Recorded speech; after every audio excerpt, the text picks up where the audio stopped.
welcome Nicole Humilio and Jairo Aquino as Fiona and Shaz.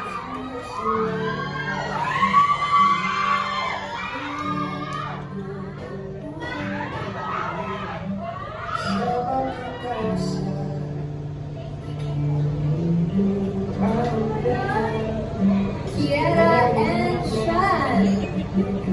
Chorus played by Nicole Humilio and Jairo Aquino ang ating unang tambalan sa Univercada. Alright, maraming salamat po. You may now take your seats. Later we will have a group photo with all of our cast and director.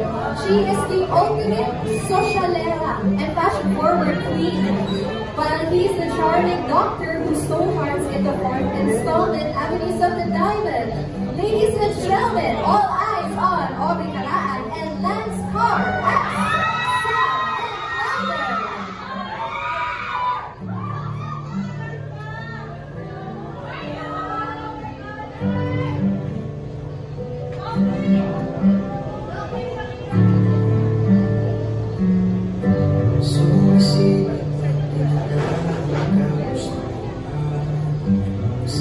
Of course, maraming salamat po sa our dear friends from the press na nagpunta at ang ating mga fans dito. Thank you so much.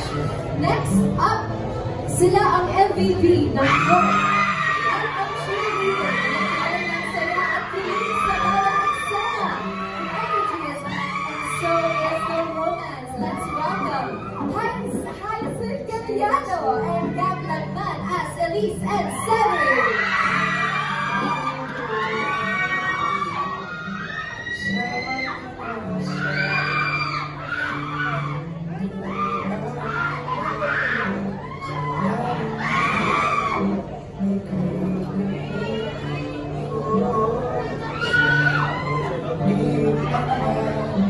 Alright, thank you so much.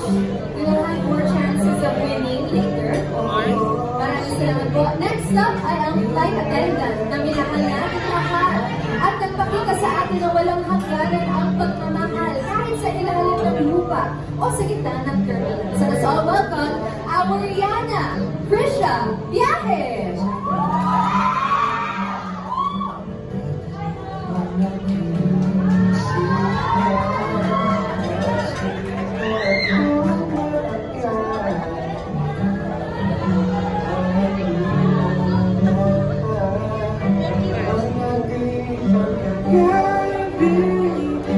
Okay, maraming salamat po. This guy is serving confidence. Ito ay undeniable sharp-witted lawyer na minahal ni Luna. Wala sa pinagbidahan in España. Give it up for Marco Gallo.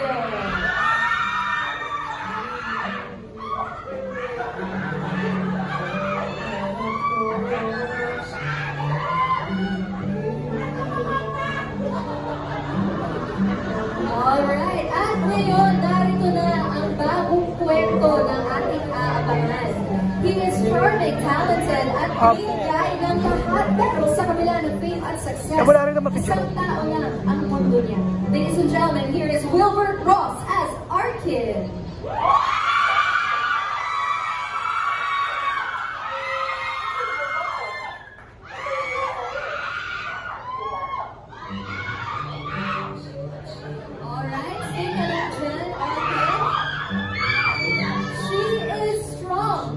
Tinatagong takot, caring, pero laging nauna ang ibabago ang sarili. The mom of the Univercada na iiwas sa spotlight pero hindi sa pagmamahal. Please welcome Bea Binene as Via.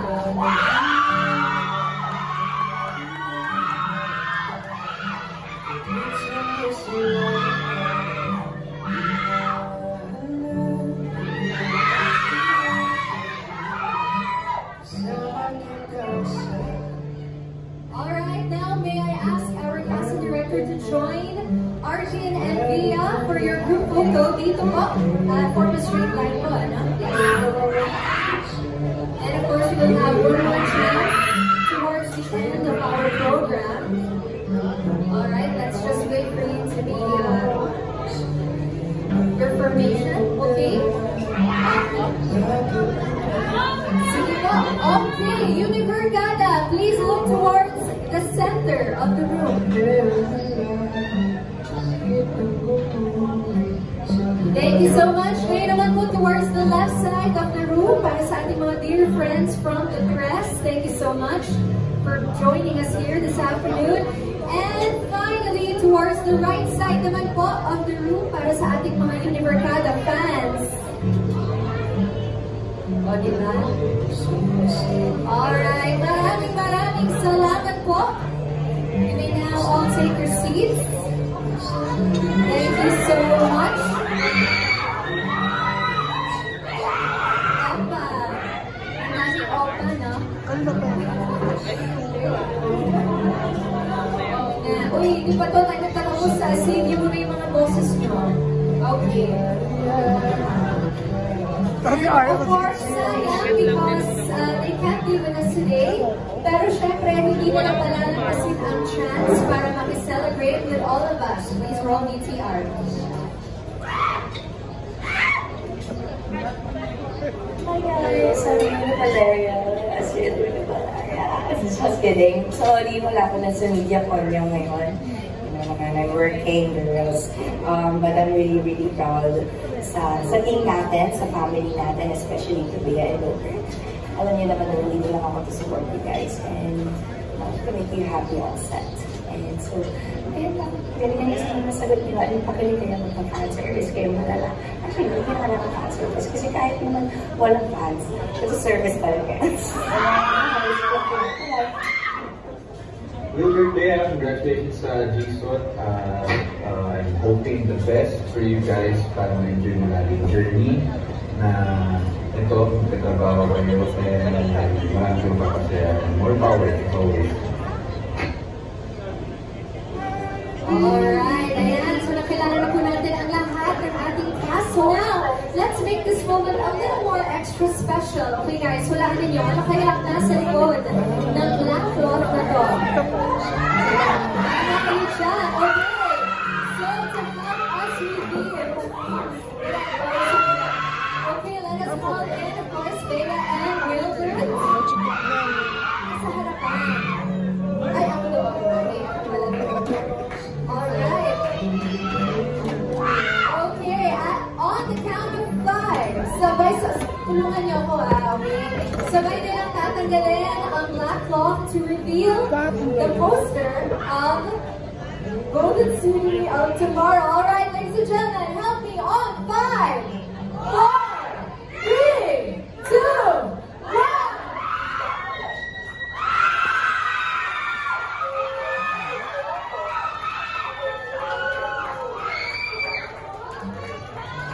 Amazing. Napakaganda. Congratulations to the whole team of Golden Scenery.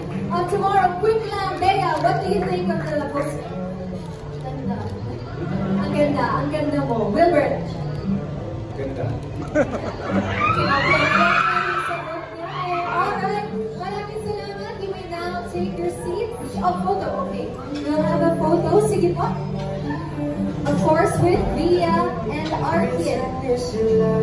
Para sa Golden Scenery of Tomorrow, showing po yan October 18, exclusively on Viva 1. Alright, thank you so much. You may now take your seats at ngayon naman po. Muli, ladies and gentlemen, if you will be posting your photos or videos, please do use our official hashtags for the day. And I Golden Scenery of Tomorrow, GSOT, MediaCon, Viva 1, at Vida Pandito. Alright. Okay, and now it is time for our much-awaited question and answer. So I will now give the floor to our dear friends from the press. So just a few reminders that you will, for your cooperation, we will only answer questions related to the series. Okay, but as always, let's maintain a happy and respectful atmosphere. And finally, for purposes of the media conference, we only ask you to ask one question lang po per media outlet, no follow-ups. Okay, just for this, and I'm sure later you will have your own personal interviews. Okay, simulan po natin.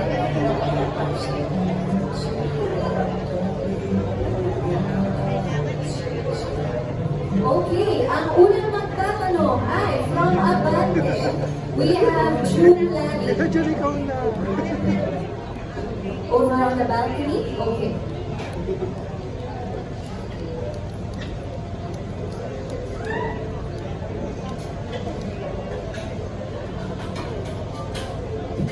Hello. Yeah. Yes, good afternoon. Congrats and Wilbur, yan. Ang tagal mo rin hindi nagkaroon ng love team, tapos eto, bigla, naging hit kayong dalawa ni Wilbur. Yan. Ano masasabi?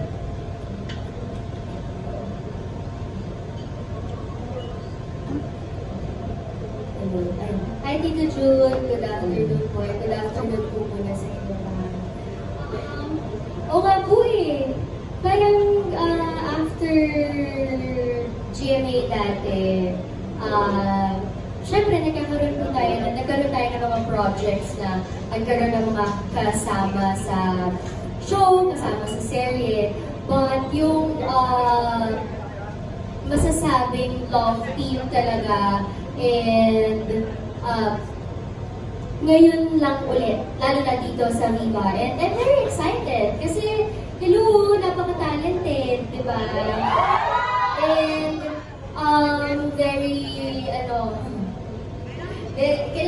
dati ko pa naman sinasabi na, dati sinabi ko sa parang media call yata ng Sitaw na I feel like Wilbur is such a very reliable love team. At napatunayan ko yun, very reliable love team talaga. So, and I think,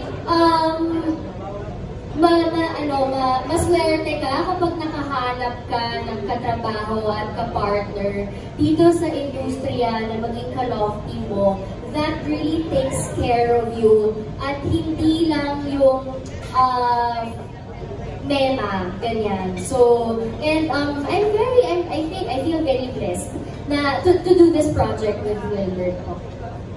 Nakakawag sa ala ko kasi bawal na ng editing. Pero, hindi ko na susundin ang post. Pero, kasi nakakakilig yung mga sinabi mo, kaya, parang people, wala ko din yung sinabi sa mga ibang nakalaki. Diba? Touch ka ba? Para ka naman sa cloud na sa mga pag-present. Kaya, dito ka na. Hindi ko expect. Kaya ano mo, I think, siyempre, sobrang thankful ko rin na si Bea love team ko dito sa series na ito.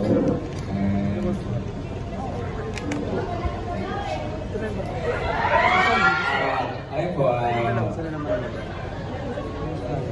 ako parang nawawala kasi sa ano po?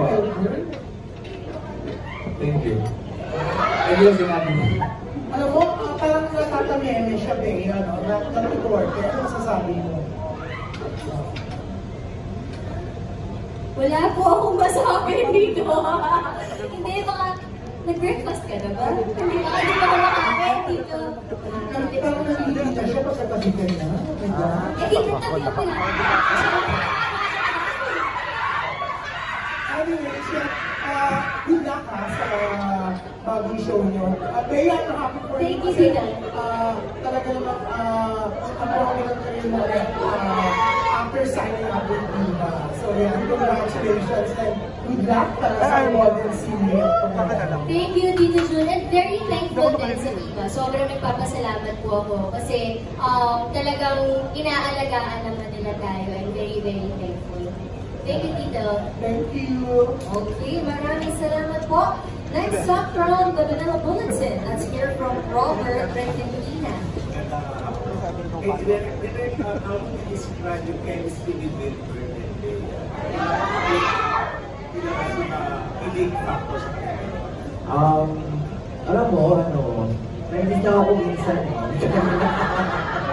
As in, the chemistry is very natural, guys. Ang challenge ko is paano sila pag-work. Alam mo, hindi ako ma-affected sa set, gano'n. Kasi yung kwento nitong Golden City, very, relatable siya for me. Kaya nakita ko yung past self ko, kaya ako yung from the picture na, uy, stop, wag mo yung nasa best friend, gano'n. So, ayun.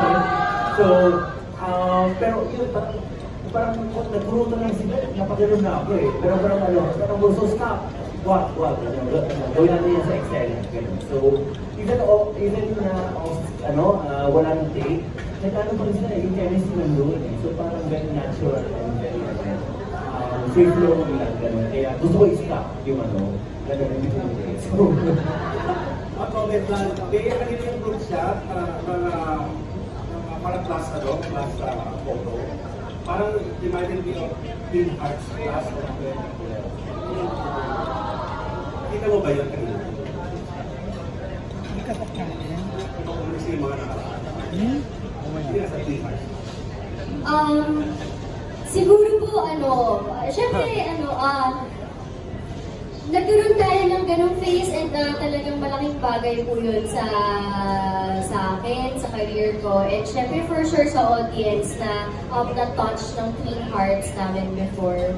But itong University series, itong Golden Scenery of Tomorrow, it's a really different universe, it's a different story, it's different characters. And I hope na ma-touch din ito yung mga viewers at maka-affect din ito. At hindi na ito actually, the whole series, the whole University series, sa mga viewers in a good way. Kasi alam ko po at nababasa ko talaga na kumbaga naging malaking parte ng buhay nila ang University series. And I hope na itong adaptation, it's something good. It's something that will remind them of a beautiful memory. Thank you po. Okay, maraming salamat po. Next up, from Stars Puto, we have Alan Santon. Good afternoon, everyone. Congratulations to everyone for your series, especially to Leia sa akin. So parang i-follow up ko lang yung question kanina, bakit mo nasabing reliable and hindi lang mema si Wilbert? And kay Wilbert tanong ko na rin, tumugin ko na rin. Ikaw naman, how do you describe Leia as a love team? Diba? May marami bang abangang mga intimate scene din kayo dito tulad ng mga nakaraang mga series ng Universe ng series? Nasabi ko po na very reliable love team si Wilbert kasi he makes sure that I'm not uncomfortable with anything. And to have a love team like that, na hindi yung parang kailangan to sa trabaho, no choice ka. Gusto mo, hindi, kailangan mo gawin. Love team eh. Pero he's not like that. Talagang, ang inaano niya is that kailangan comfortable ako, if I'm okay, if it's not something na nakaka-bother sa akin. And para sa akin sobrang importante po nun kasi it really, parang it strengthens the chemistry somehow. Parang mas lumalaki yung tiwala. Kumbaga, mas nagiging komportable kayo sa isa't isa kasi, again, make sure niya na komportable ka. Wilbert naman, ano yung masasabi mo sa kanya? Si Bea, sobrang reliable talaga. Kasi reliable ka naman kasi talaga. Saka, dito sa project na ito, parang binigay niya talaga lahat. Yung effort, kasi nag-valuable practice po siya. So, sineryoso niya talaga yung as Bea, yung actor niya dito yung project namin. And pag nasa set po kami, may eksena kami, lagi po kami nagkakamustuhan. Kumusta ka na? Okay ka na ba? And then every time, I think madaming beses sa isang araw namin tinatanong sa sarili, happy ka? Kasi gusto namin sure na happy kami sa set, sa work, sa trabaho namin, na walang masama yung loob o walang nangyari, na if ever meron na walang nangyari, kailangan na pwede kami. Dapat happy ka always. So, tinatanong din ako, dapat happy ka rin always. So, yun po yung working relationship. Hindi yata naman kasi yung tanong ko about dun sa scene ninyo, may mga abang ba? Kasi nakita kanina parang, di ba, first kiss, di ba? Yung ikaw ba yung first kiss ko, nakita kayo sa kamang tayo. May abangan bang mga more than that, parang intimate scenes? Sa tingin ko po parang sobrang mild po talaga. Like, ang book po ata na yung pinakawala po masyadong intimacy. Kung meron man sobrang tame na tame, yun po siguro. Thank you, congratulations everyone. Okay, maraming salamat po. Next up, pakinggan natin from Ryan PH Studios. We have Jojo Panaligan. Thank you to the ladies and gentlemen dito sa panel. Basic question, the name of your character, tell us about that character. We start with Jairus.